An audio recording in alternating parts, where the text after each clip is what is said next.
बोलिए बंदी छोड़ सतगुरु साहिब कबीर की जय। संत समाज की जय। भक्त जनों की जय। साहिब बंदगी, साहिब बंदगी, साहिब बंदगी। सतगुरु कबीर का जो पारक सिद्धांत है, इसकी आवश्यकता क्यों पड़ी? साहब ने यह सिद्धांत कैसे निकाला? आज हम इस पर विचार करेंगे।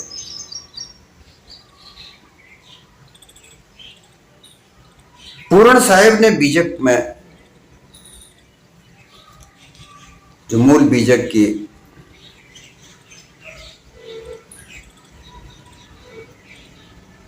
अपनी वक्तव्य में बात कही है, उन्होंने एक साखी कही, दो साखी कही है। तन मन धन सो वचन से पर उपकारी संत, बहुबंधन परखाय हरें धन्य पार की संत। सदगुण निधि अवगुण हरण निज पद हितरत संत।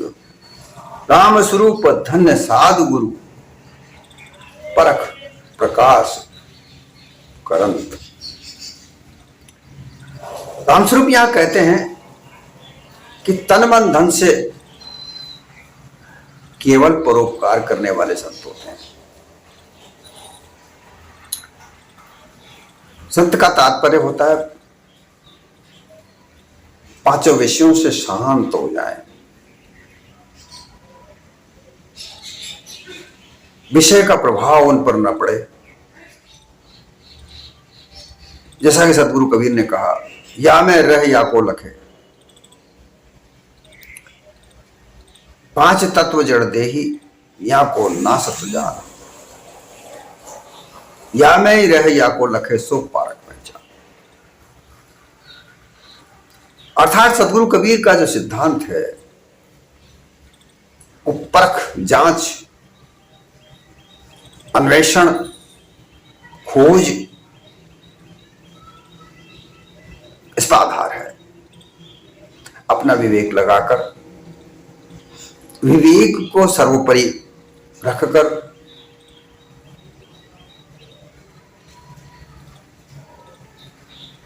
बिन बैराग न ज्ञान है, बिन बैराग ना ध्यान, बिन बैराग विवेक ना, बिन बैराग ना शान। पूर्ण साहेब ने अपने विवेक बैराग में कहा। वैराग का तात्पर्य त्याग है। प्रिय से प्रिय लगने वाली वस्तु या कोई मित्र या कोई बात या कोई सिद्धांत जो हजारों सालों से चला आ रहा है, उसे भी त्याग करने की क्षमता बैराग में होती है। और अगर बैराग ना हो तो उसे त्यागा नहीं जा सकता। जैसा कि हजारों साल से चले आ रहे जड़ाध्यास के आधार पर मतपंथ बने, धर्म बने, और उन्हीं का थोड़ा बहुत असर लेकर अगर निर्णय करने बैठोगे तो कहीं ना कहीं किसी पक्ष या विपक्ष पर आप चर्चा करोगे। दृढ़ बैराग ये कहता है, दृढ़ता से बैराग, कि कितनी भी प्रिय से प्रिय वस्तु या स्थान या सिद्धांत या कोई मित्र हो, अगर उसे त्यागना पड़े तो त्याग देना चाहिए। यहां तक कि यह भी निर्देश है कि माता पिता गुरुदेव जी पूजनीय, वो पूजनीय है। माता पिता गुरुदेव जी पूजनीय, सम्मानीय। परोपकार में आड़े आवे तो तुरंत इनको त्यागिए, इतना निर्देश दिया है। और ये परख कब आएगी? जब आप अपने विवेक क्षमताओं को बढ़ाओगे। और ये विवेक क्षमता कब बढ़ेगी? जब वैराग होगा, अर्थात त्याग की भावना आपके हृदय में आएगी। और फिर वैराग से जो बोध भाव बनता है, निर्णायक स्थिति बनती है, उस निर्णायक स्थिति पर ठहराव जो बनता है, वही सत्य है। और वह सत्य ठहराव कौन करता है? ठहराव करने की वस्तु क्या है? वह चेतन स्वरूप जीव, तुम हो। तुम्हारे अलावा कोई ठहराव करेगा? आप इसे ऐसा समझिए कि बात को कोई मकान बनाता है, बिना मकान के किराए से रहते रहते परेशान हो जाता है। वो समझता है कि मैं भी एक मकान बनाऊं। अब वो मकान बनाने के लिए पहले जगह तलाशता है। आजकल तो जगह मिलना भी बड़ा कठिन हो गया है। मकान का प्लॉट खरीदने के लिए वो जगह जगह देखेगा, उसके मन मुताबिक कोई प्लॉट मिल जाए, और मन मुताबिक भी मिले और वो उसकी क्षमता के आधार पर हो। 10 लाख का प्लॉट हो, उसके पास 5 लाख के रुपए हो, कैसे खरीद पाएगा? वो संभावनाएं देखता है कि मेरे पास जितना सा बजट है, उस बजट में मेरे मन चाहा प्लॉट मिल जाए। पहले वो उसी में समय बर्बाद करता है। समय बर्बाद करने के बाद उसे जहां तहां जैसे तैसे एडजस्टमेंट करते हुए, मन चाहा नहीं तो कुछ ठीक ठाक जहां वो सहूलियत से रह सके, ऐसा प्लॉट उसे मिलता है। क्योंकि उसके पास जो धन है, उसके आधार पर वो खरीदेगा। उसकी क्षमता उस धन की ऊपर निर्भर करती है। फिर उस पर वो प्लॉट बनाता है, मकान बनाता है, जैसे तैसे करके। आजकल बहुत सारे साधन है, बैंक लोन देती है, कैसे भी करके वो अपना मकान बनाता है। तो मकान में किसी दूसरे को नहीं रखता, वो खुद रहता है। वहां उसका टिकाव होता है कि इस मकान में अब मैं रहूंगा। वो अपने परिवार के साथ वहां रहता है। यह एक स्थिति होती है। इसी तरह से जब वो बोध भाव बनता है, विवेक वैराग के साथ जो बोध भाव बनता है, उसमें जो टिकाव होता है, वो स्वयं का टिकाव होता है। जहां स्वयं है वहीं देह है, और जहां देह है वहां स्वयं है।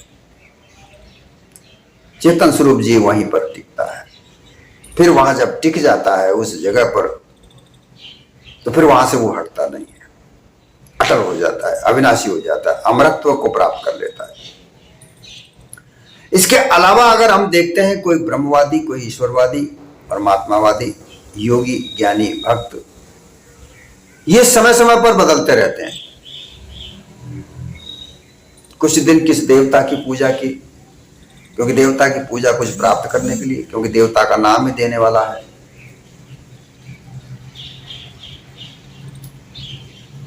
देवताओं का नाम ही इसीलिए रखा गया कि जो देते थे। ये जल का देवता, जल का देवता का तात्पर्य यह होता था कि वो जल की व्यवस्था करता था। उसे जल जगह जगह घर पर पहुंचाया जाता था। आज तो नल लग गए हैं, पाइपलाइन बिछ जाती है, व्यवस्था सरकार की होती है। उस समय भी ऐसा ही होता था। एक व्यक्ति अपने साथ कुछ सहयोगियों को इकट्ठा करता था, नौकर चाकर लगाता था, और वो घर घर पानी की व्यवस्थाएं करता था। वो देवता कहलाता था। इसी तरीके से अग्नि देवता, अग्नि देवता का भी यही काम था, घर घर अग्नि पहुंचाना। क्योंकि पहले माचिस वगैरह, लाइटर वगैरह ऐसे नहीं हुआ करते थे। अग्नि को सुरक्षित रखी जाती थी, और किसी के घर में अगर अग्नि सुरक्षित नहीं रह पाती तो वहां अग्नि को पहुंचाया जाता था। बिना अग्नि के अन्न जल नहीं बनता था। वायुदेव, वायु देवता का तात्पर्य होता था कि मकानों में, बड़ी बड़ी सभाओं में पंखा चलाने की व्यवस्था करना। जो पंखे और पंखे चलाने वालों की व्यवस्था करता था वो पवन देव, अग्निदेव, जल देव, पवन देव। पृथ्वी को तो स्त्री का रूप दे दिया कि तो पृथ्वी देव, इस पर तो सारे। तो ये देवी देवताओं की पूजा करते करते कितने ही देवता बन गए। कोई भैरू बाबा बन गया, कोई माता जी बन गई, कोई हनुमान बन गया, कोई शिव बन गया, कोई विष्णु बन गया, कोई राम बन गया, कोई कृष्ण बन गया, कितने ही तीर्थ बन गए। तो ये देवी देवताओं की पूजा इसलिए की जाती है कि वहां कुछ मिलता है। कुछ दिन वहां पर पूजा की, नहीं मिला, दूसरा देवता पकड़ लिया। अटल अविनाशी पद वहां पर नहीं मिला। ईश्वरवाद का भी यही सिलसिला है। ब्रह्मा, विष्णु, महेश, दुर्गा, कितने ईश्वरों को पूजा, कहीं कुछ नहीं मिला, इधर से उधर, उधर से इधर, इधर से उधर, अटल नहीं रह पाए। ब्रह्मवाद की बात भी यहीं पर आती है कि ब्रह्मवाद के भी कई सिद्धांत बना दिए। एक सिद्धांत में नहीं मिला तो दूसरी जगह चले गए, तीसरी जगह चले गए, 5 जगह चले गए, कुछ मिला नहीं, अटल अविनाशी पद नहीं प्राप्त हुआ। यही बात सदगुरु कबीर के समक्ष उसके समय में थी, और वो सदगुरु कबीर ने इस चीज को देखा था, जांचा था, परखा था कि लोग भ्रमित हो रहे हैं। मुक्ति का दिलासा तो उनको दी जाती है कि मुक्त हो जाओ। मुक्ति का तात्पर्य बंधन से मुक्त होने का था,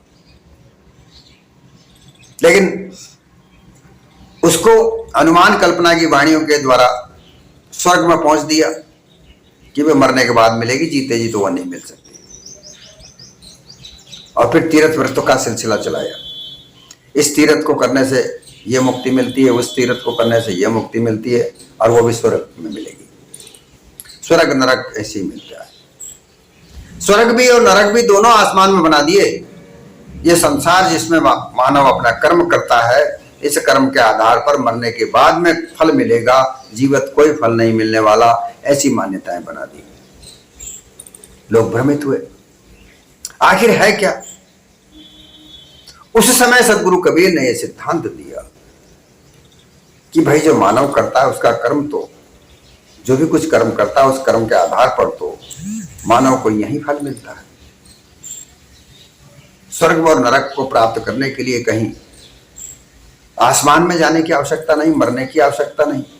मरने के बाद तो कहां जाता है, क्या होता है, इसका क्या तात्पर्य, किसी का कोई तात्पर्य नहीं। लेकिन जीवित हम ये देखते हैं कि चोरी करने वाला एक दिन पकड़ा जाता है, व्यभिचार करने वाला एक दिन धरा जाता है।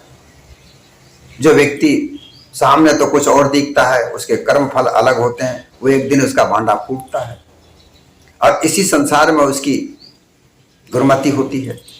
जो अच्छे कार्य करते हैं उनकी जय जयकार होती है, और उन्हीं को आगे चलकर देवी देवता मान लिए जाते हैं।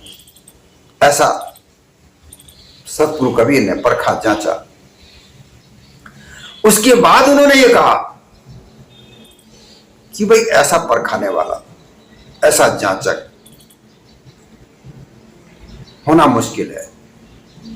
ऐसा जांच परख करने वाला, अन्वेषणा करने वाला, खोज करने वाला, सत्य यथार्थ को प्राप्त करके उसे प्रकाशित करने वाला वही हो सकता है जो अपनी इंद्रियों से पूर्ण तरह शांत हो जाए।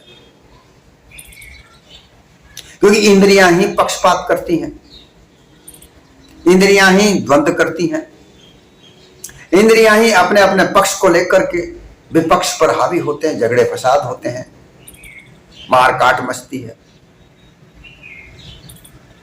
सदगुरु के समय में 6 शास्त्रों का निर्माण हो चुका था। उन 6 शास्त्रों के सिद्धांतों को परखा, जांचा, और उसमें जो मूल रूप से जो सिद्धांत निकल कर आया, सदगुरु कबीर ने उसको समझाया कि मीमांसा कहे सब कर्मी है। मीमांसा शास्त्र ये कहता है कि सर्व कर्मकांड के आधार पर है। क्योंकि मीमांसा का तात्पर्य होता है जिज्ञासा, पूछना, प्राप्त करना, जानना कि आखिर है क्या, क्या हो रहा है, कैसे होता है।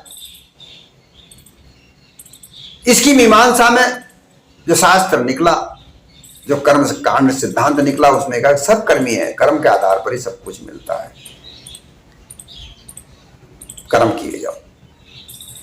सिद्धांत अच्छा था, लेकिन उसमें कर्म कांड को बदलकर मानव कर्मों को छिपाकर और पूजा उपासना के कर्म, देवी देवताओं की पूजा का कर्म कांड निकाल दिया। यज्ञ करो, होम करो, तर्पण करो, मंगलाचरण गाओ, कीर्तन गाओ, पूजा करो, आरती करो, देवी देवताओं बलि चढ़ाओ, उनकी मनवांछित फल चढ़ाओ, जैसे देवता है वैसी पूजा करो।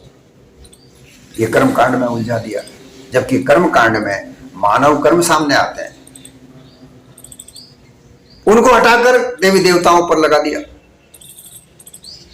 तो सब कर्मी है। मीमांसा कहे सब कर्मी। वैशेषिक समय को धावता है, वैशेषिक शास्त्र लिखला, जेमिनी ने वैशेषिक शास्त्र को लिखा। उन्होंने कहा कि भाई समय अनुसार फल मिलता है, कर्म कितना ही करो, समय के अनुसार जब समय परिपक्व होता है तभी फल मिलता है, कर्म कांड करने से कुछ नहीं होता। गौतम ऋषि ने कर ईश्वरवाद लिख दिया, न्यायवादी बता दिया कि न्याय करने वाला ईश्वर है, तुम न्याय करने वाले कौन हो? तुम तो कर्म करते जाओ, फल की इच्छा मत करो, न्याय करने वाला ऊपर आसमान में बैठा है। 3 सिद्धांत हो गए। चौथा सिद्धांत पातंजलि योग बताता है। अब योग का तात्पर्य होता है मिलान करना, आगे चलकर उसको ध्यान योग, हठ योग, लंबुका योग, कितने प्रकार के योगों को, फिर उनके 8 अंग बना दिए, कई मान्यताएं उसमें ठूस दी। 5वां शास्त्र आता है, वैशेषिक शास्त्र आ गया। वैशेषिक नित्य अनित्य का है। वैशेषिक कहता है कि ये जो प्रकृति है ये नित्य और अनित्य है, इसके आधार पर पुरुष और प्रकृति दोनों का मिलान से ये सृष्टि बनती है। उसमें कई सिद्धांत बना दिए। फिर ब्रह्मशास्त्र, वेदांत ब्रह्म को मानता है, अनुमान है। तो इनमें कहीं भी, इन 6 शास्त्रों में कहीं भी सतगुरु कबीर को यथार्थता नहीं मिली। कहे कबीरा द्वंद्व मचे तो द्वंद्व कोई सबका होता है। ये 6 शास्त्रों के द्वंद्व आपस में लड़े, आपस में इनके आचार्य आपस में द्वंद्व हुआ, एक दूसरे के सिद्धांत को खींचातानी मची, और इस खींचातानी में कई अपने अपने मत पंथ बने, इनके अनुयायी बने, उन अनुयायियों में आपस में झगड़े हुए। आज भी जब कुंभ का मेला होता है तो शैव मत और वैष्णव मत में झगड़ा होने की संभावना होती है, क्योंकि इनके झगड़े मारकाट रक्त रंजित होते हैं। क्योंकि वैष्णव और शैव मत में आपस में झगड़ा रहा। शैव मत के संस्थापक, जिनको आदि शंकराचार्य कहा जाता है, सबसे बड़ा पाखंडी तो वही था। सबसे पहले पाखंड की रचना उसी ने की। जब वो 788 ईस्वी में जन्मा, उसके बाद 10-15 साल बाद उसने जो संगठन किया, ब्रह्मवाद जब वो लाया, क्योंकि बमण बुद्धिस्टों में थे, उस बमण को मैंने बताया ब्रह्मा, यह नाम सब बमणों से निकला, और बमणों का ब्राह्मण हो गया, और ब्राह्मण से ब्रह्म ज्ञान हो गया, अर्थात ब्राह्मणों का ज्ञान। इस ज्ञान को लेकर उन्होंने शैव मत की स्थापना की। 1100 ईस्वी में आकर राघवानंदाचार्य ने शैव मत की स्थापना करके उसे गालियां दी, तो दोनों में द्वेष फैला, राग द्वेष बना, और उनके दोनों के झगड़े फसाद होना आरंभ किया। 12वीं शताब्दी के बाद में ये कुंभ के मेले चले, और इनमें स्नान करने की जब बात हुई तो पहले हम नहाएंगे, इस बात को झगड़े हुए। फिर सरकारें आई, सरकारों ने व्यवस्था बनाई, तब वो जाकर के निपटारा हुआ। लेकिन उस किसी भी प्रकार से द्वंद्व आज तक भी नहीं मिटता। कितने ही सिद्धांत वेदांत के, कितने ही सिद्धांत योगियों के, कितने ही सिद्धांत भक्ति के चलते आ रहे हैं, कई कई मान्यताएं बना बनाकर कोई ने कृष्ण के नाम से, कोई ने राम के नाम से मत पंथ बनाए, लेकिन द्वंद्व जहां का जहां रहा। अब इसमें एक ठेकेदारी आ गई कि अगर धर्म की बात करेगा तो केवल ब्राह्मण करेगा और कोई नहीं करेगा। पढ़ना लिखना बंद करा दिया, शूद्र नहीं पढ़ेगा, स्त्री नहीं पढ़ेगी। जो कहेगा, जो ब्राह्मण कहेगा, ब्राह्मण चाहे झूठ बोले, चाहे पाखंड रचना करे, चाहे कुछ भी करे, लेकिन जो भी कहेगा, जो पढ़ेगा ब्राह्मण ही पढ़ेगा। ब्राह्मण जो पढ़ाएगा, जो ही पढ़ना चाहिए। और आज भी भारतीय शिक्षा पर, शिक्षा पद्धति पर ब्राह्मणों का ही कब्जा है।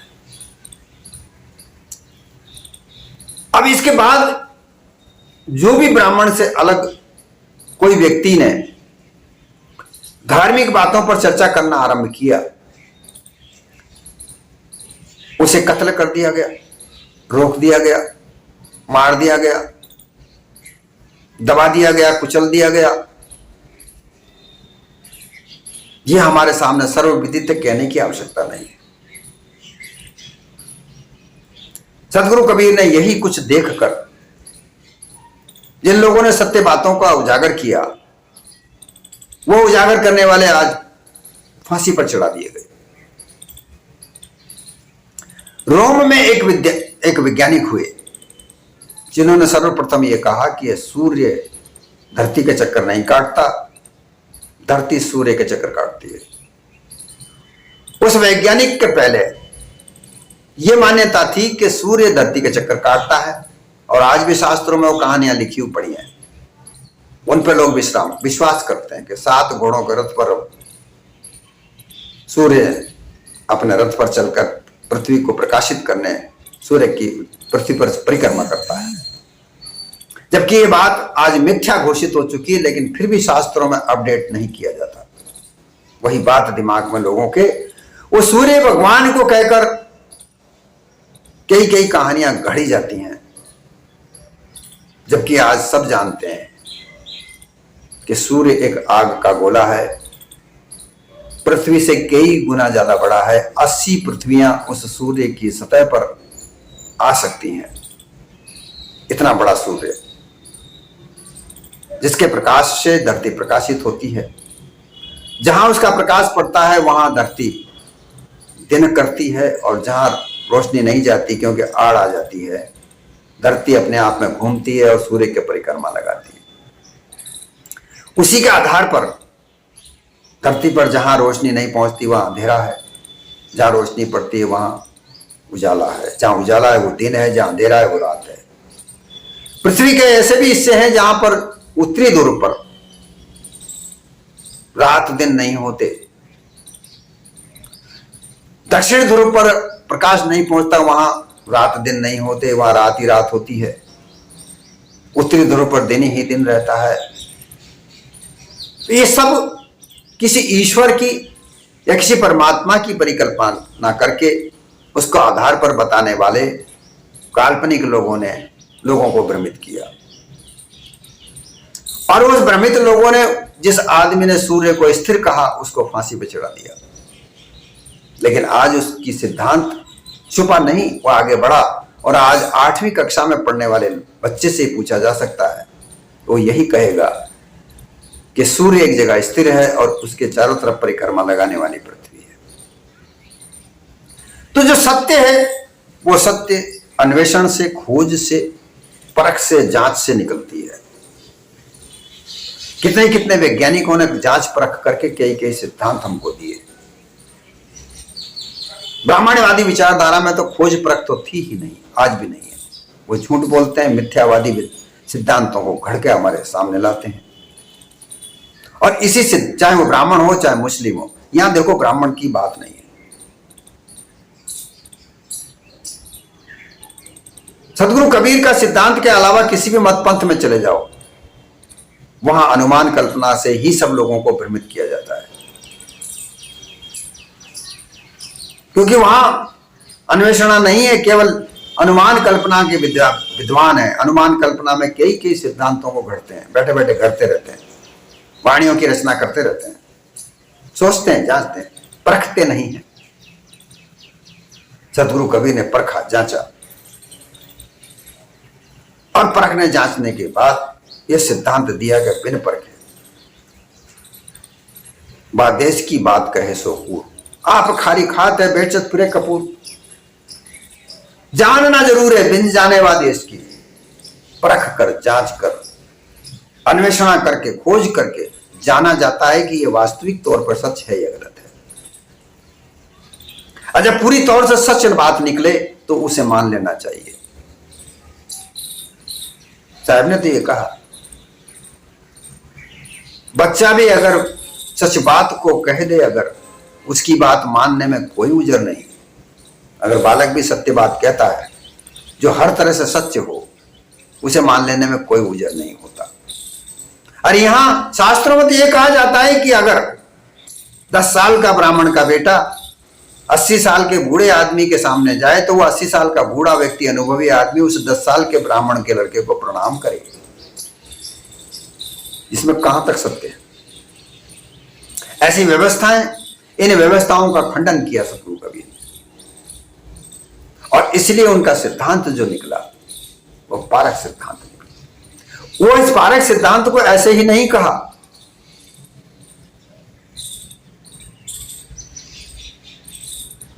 जांच परख कर कहा। और हम उस जांच परख को आगे बढ़ाने के बजाय हजारों साल के अनुमान कल्पना के ज्ञान से प्रेरित करते हैं।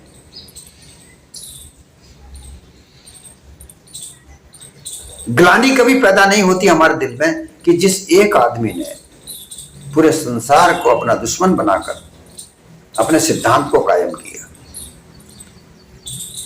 उसके उस सिद्धांत को धूमिल करके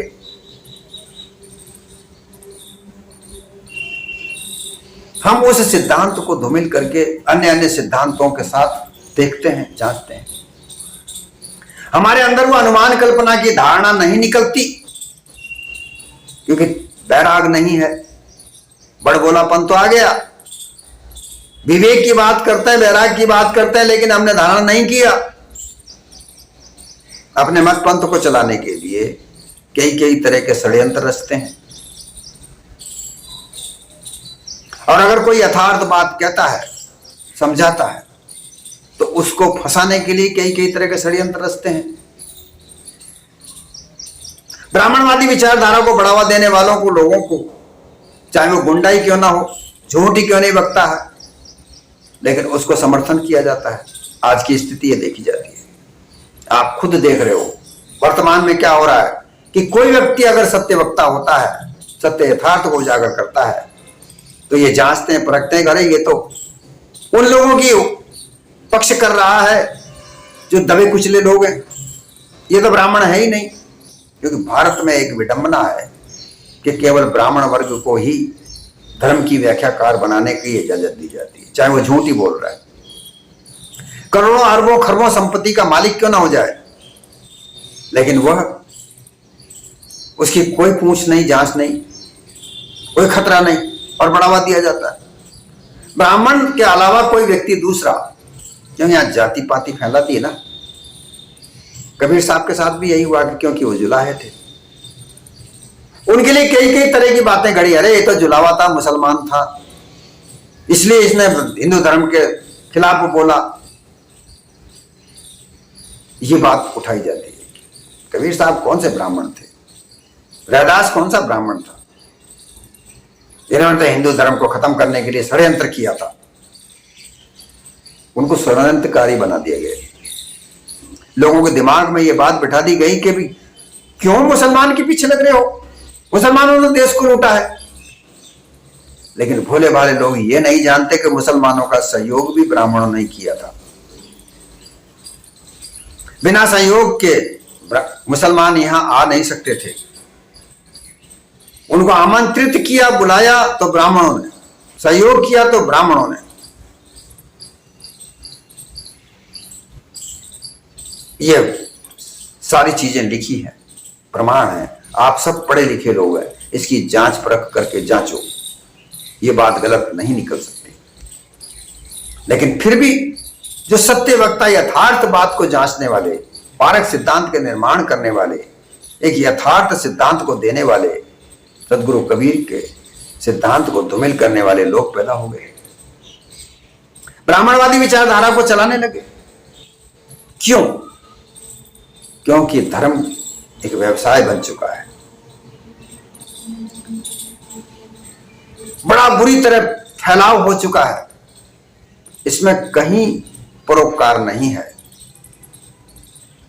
संत करते हैं परोपकार, जो कभी धन का लालच नहीं लेते, जो साकी कही है तन मन धन और वचन से परोपकारी संत। तन से, मन से, वचन से परोपकार होना चाहिए। तन से उपकार अर्थात तन के दोष नहीं होने चाहिए। तन के दोष क्या है? चोरी, हिंसा, व्यभिचार। ये तन से संत नहीं करते। वचन से कभी भी मिथ्या नहीं बोलते, कड़वा नहीं बोलते, मीठा बोलते हैं। और मन से, मन में राग द्वेष नहीं, लोभ लालच नहीं। ऐसे लोग संत होते हैं और वही सत्य उपकारी होते हैं और उपकार करने के लिए ही देह धारण करते हैं। देह धारण करने का तात्पर्य है कि जो गृहस्थी को त्याग कर संत बनते हैं, बाना पहनकर अपने गृहस्थी को त्याग कर संसार में विचरण करने लगते हैं, क्योंकि उनके पास जो सत्य यथार्थ ज्ञान होता है उससे लोगों को जगाते हैं, जागृत करते हैं। मिथ्यावाद से निकालकर सत्य यथार्थ के मार्ग पर चलाते हैं। उन्हें धन की चाह नहीं, मान सम्मान की चाह नहीं, बड़े बड़े पदों की चाह नहीं। फक्कड़ फकीर, एक कपड़े में लपटे हुए, भूखे प्यासे, पैदल चलने वाले लोग, साधन मिल गया तो मिल गया, नहीं तो पैदल चलते हैं, ऐसे लोग संत कहलाते हैं। संत वो लोग नहीं कहलाते 5-5 लाख रुपया एक दिन का लेकर कथा वाचन करते हैं और उनको संत कहते हैं। बड़े बड़े दरबार लगाते हैं जहां करोड़ों अरबों का व्यवसाय होता है, वो संत कहलाते हैं। ये संत नहीं होते।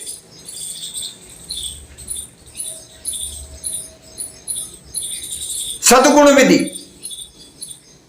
अवगुण हरण। ऐसे संत सद्गुणों को धारण कराते हैं, अवगुणों को हरण कराते हैं।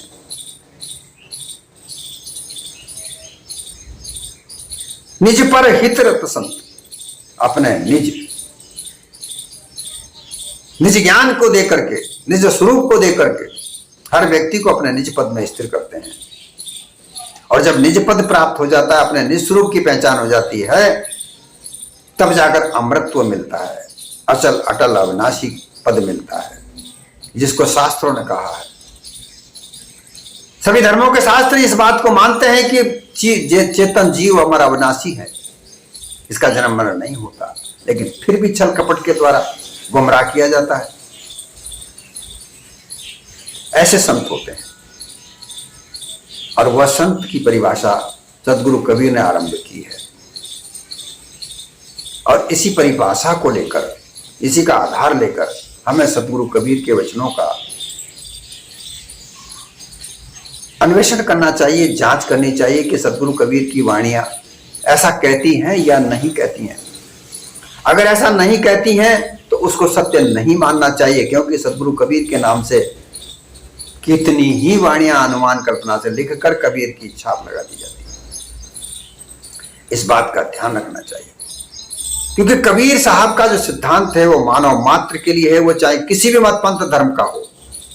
उन्होंने कभी किसी मत पंथ धर्म की व्याख्या विरोध में नहीं की। अगर विरोध किया है तो छल कपट पाखंड मानव विरोधी बात की है। जहां भी जिस पंथ में मत में मानव विरोधी बात है, मानव के कल्याण की बात नहीं है, उसी का विरोध किया है। मानव जीवन में मानव कल्याण के अलावा और कोई सर्वोपरि नहीं है। इसी बात का उजागर करने वाले सदगुरु कबीर का सिद्धांत पारक सिद्धांत है। इसे समझने के लिए सदगुरु कबीर की वाणियों का उसी आधार पर विवेचन करना होगा, जानना होगा, तब उस बात को समझोगे। अन्यथा तो कई मत पंथ के लोग गुमराह करके केवल अपना व्यवसाय चला रहे हैं, इसके अलावा और कुछ नहीं चलाते।